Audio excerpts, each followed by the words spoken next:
지강원 사건에 대해 자세히 알고 싶습니다.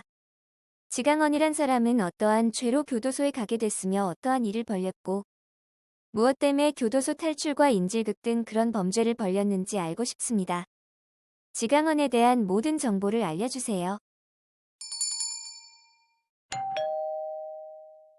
안녕하세요. 지식들지기입니다. 먼저 답변 드리기 전 이미지 저작권상 화면과 음성이 고르지 않은 점 양해 바랍니다. 영상을 끝까지 시청해 주시고 좋아요 한 번씩 눌러주세요. 영상을 만드는 사람에게 큰 힘이 됩니다. 답변 드리겠습니다. 인터넷을 샅샅이 검색해 보아도 지강원이 애초에 왜 감옥에 갔는지 그렇게까지 자세하게 넣은 자료가 없었습니다. 탈주국 자체에 관해 기록된 자료는 꽤 있습니다. 어쨌든 여기저기 흩어진 자료들을 모아서 올려봅니다. 1. 지강원은 왜 애초에 감옥을 가게 되었을까요? 지강원. 그는 대다수 범죄자들이 그렇듯이 불우한 집안에서 태어났다고 합니다. 장래 희망이 시인이 되고 싶었던 처음엔 그런대로 순수한 인물이었으나 험난한 세상에 적응을 하지 못하고 결국 나쁜 길로 접어들게 됩니다. 상습절 도죄 등으로 결국 징역 17년을 선고받게 된 지강원.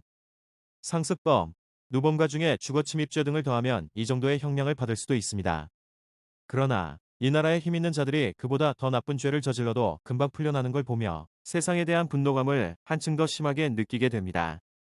오랫동안 감옥에 갇혀 있어야 하다는 생각을 하게 되니 눈앞이 캄캄해졌기도 했을 겁니다.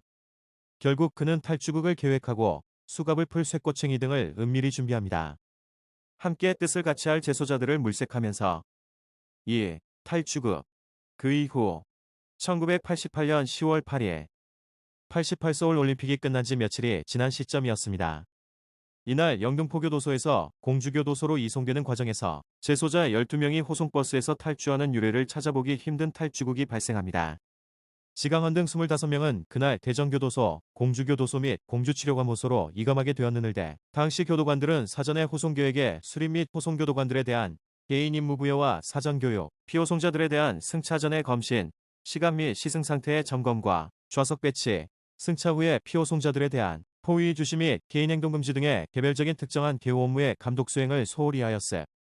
게다가 탈주 사건이 발생한 그날은 하필이면 토요일이어서 근무 시간인 오전 중에 25명의 피호송자들을 영등포교도소로 불러 대전교도소 등 세 곳으로 이감하여야 하기 때문에 시간이 촉박하여 호송교도관들이 피호송자 개개인에 대하여 규정에 따른 검신 등의 절차를 철저히 이행하지 아니하고 대강 몸수색을 마친 후 호송버스에 탑승시켜 호송케 되었으며 호송 업무를 감독하는 책임자들.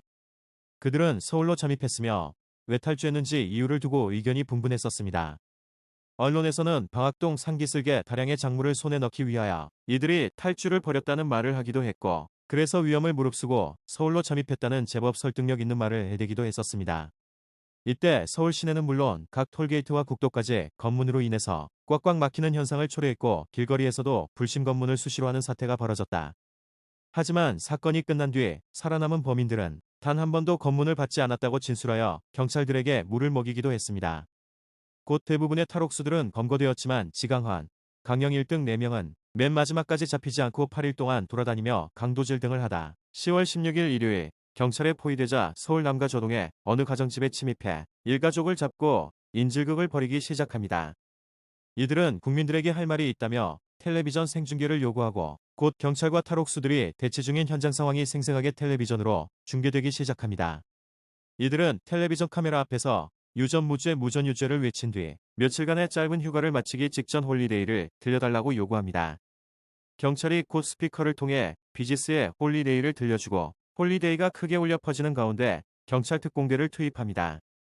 그러자 가장 나이가 많은 지강원이 수많은 사람들이 텔레비전으로 지켜보는 가운데 가지고 있던 권총을 들어 자신의 머리에 발사한 뒤 다시 한 명이 방바닥에 떨어진 권총을 집어 자신의 가슴을 쏴 자살하고 다른 한 명이 다시 권총을 집으려 하자 인질을 죽이려는 의도로 오인한 경찰이 총을 쏴 사살합니다.